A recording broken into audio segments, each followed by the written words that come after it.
ഇറാന്റെ സാമ്പത്തിക നട്ടെല്ല് അതാണ് ഖാർഗ് ദ്വീപ്. ഇറാന്റെ ആണവ കേന്ദ്രങ്ങളും എണ്ണ ശുദ്ധീകരണശാലകളും മറ്റ് തന്ത്രപ്രധാന മേഖലകളെല്ലാം തന്നെ അമേരിക്കൻ സഖ്യം ആക്രമണത്തിൽ ലക്ഷ്യം വെക്കുന്നുണ്ട്. എന്നാൽ ഗൾഫ് മേഖലയുടെ വടക്കുഭാഗത്തുള്ള ഒരു ചെറിയ പവിഴപ്പുറ്റ് ദ്വീപിനെ മാത്രം മാറ്റി നിർത്തിയിരുന്നു. എന്നാൽ ഇപ്പോൾ അത്ര ശുഭകരമല്ലാത്ത വാർത്തകളാണ് പുറത്തു വരുന്നത്. സാഹചര്യങ്ങൾ മാറിയതോടെ ഇറാന്റെ ഭാഗമായ ഖാർഗ് ദ്വീപിൽ സൈനിക നടപടികൾ US ആസൂത്രണം ചെയ്യുന്നതായി ഇപ്പോൾ വാർത്തകളുണ്ട്.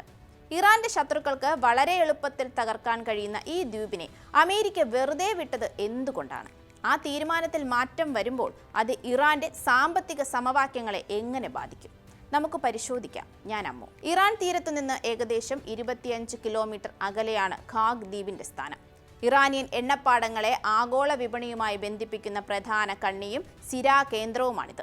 അമേരിക്കൻ എണ്ണ കമ്പനിയായ അമോക്കോ ആണ് ഇത് നിർമ്മിച്ചത്.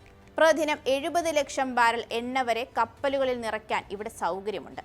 ഇറാന്റെ സമ്പദ് വ്യവസ്ഥയിൽ ഈ ദ്വീപിനുള്ള സ്ഥാനം വളരെ വലുതാണ്.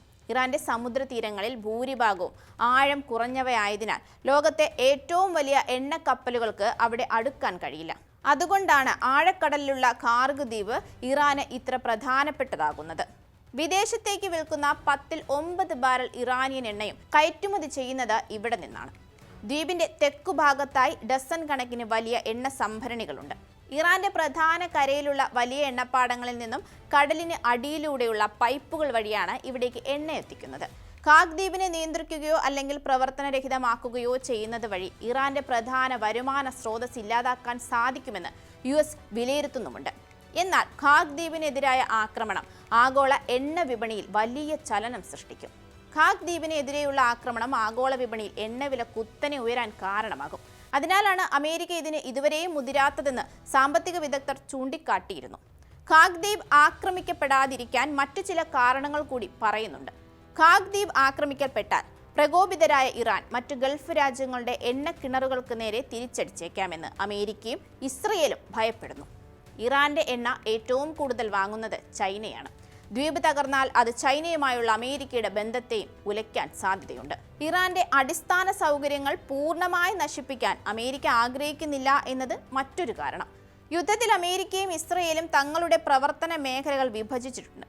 ഇസ്രയേൽ പോർ വിമാനങ്ങൾ ഇറാന്റെ പടിഞ്ഞാറൻ മധ്യഭാഗങ്ങളിൽ ശ്രദ്ധ കേന്ദ്രീകരിക്കുമ്പോൾ ഖാർഗ് ദ്വീപ് ഉൾപ്പെടുന്ന തെക്കൻ മേഖലകളുടെയും സമുദ്ര അതിർത്തികളുടെയും ചുമതല അമേരിക്കൻ സേനയ്ക്കാണ്.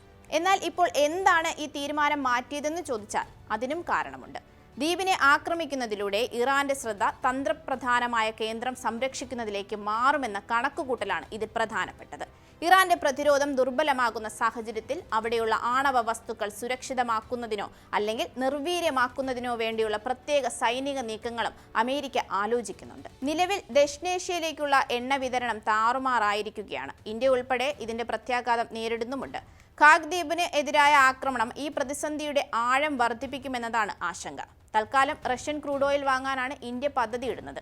എന്നാൽ യുദ്ധം റഷ്യൻ ക്രൂഡിന്റെ ആവശ്യകത വർദ്ധിപ്പിച്ചേക്കും. ഇത് യുക്രൈൻ യുദ്ധം അവസാനിപ്പിക്കാനുള്ള USന്റെയും യൂറോപ്പിന്റെയും ശ്രമങ്ങളെ പരാജയപ്പെടുത്തും. ഈ വസ്തുതയും വിസ്മരിക്കാൻ സാധിക്കില്ല. ലോകത്തിലെ ഏറ്റവും പ്രധാനപ്പെട്ട എണ്ണ ഗതാഗത പാതകളിലൊന്നായ ഹോർമുസ് കടലിടുക്കിന് സമീപമാണ് ഈ ദ്വീപ്. ഹോർമുസ് ആകട്ടെ ഇറാൻ അടച്ചിട്ടിരിക്കുകയാണ്. ഇതുവഴി കടന്നുപോകുന്ന കപ്പലുകൾ ആക്രമിക്കുമെന്നാണ് ഇറാൻ റവല്യൂഷണറി ഗാർഡ് കോർ മുന്നറിയിപ്പ് നൽകിയിരിക്കുന്നത്. ഖാർഗ് ദ്വീപിനെ തകർത്താൽ അത് യുദ്ധാനന്തരം പ്രാദേശിക ഊർജ്ജ യുദ്ധത്തിലേക്കാകും വഴിയൊരുക്കുക.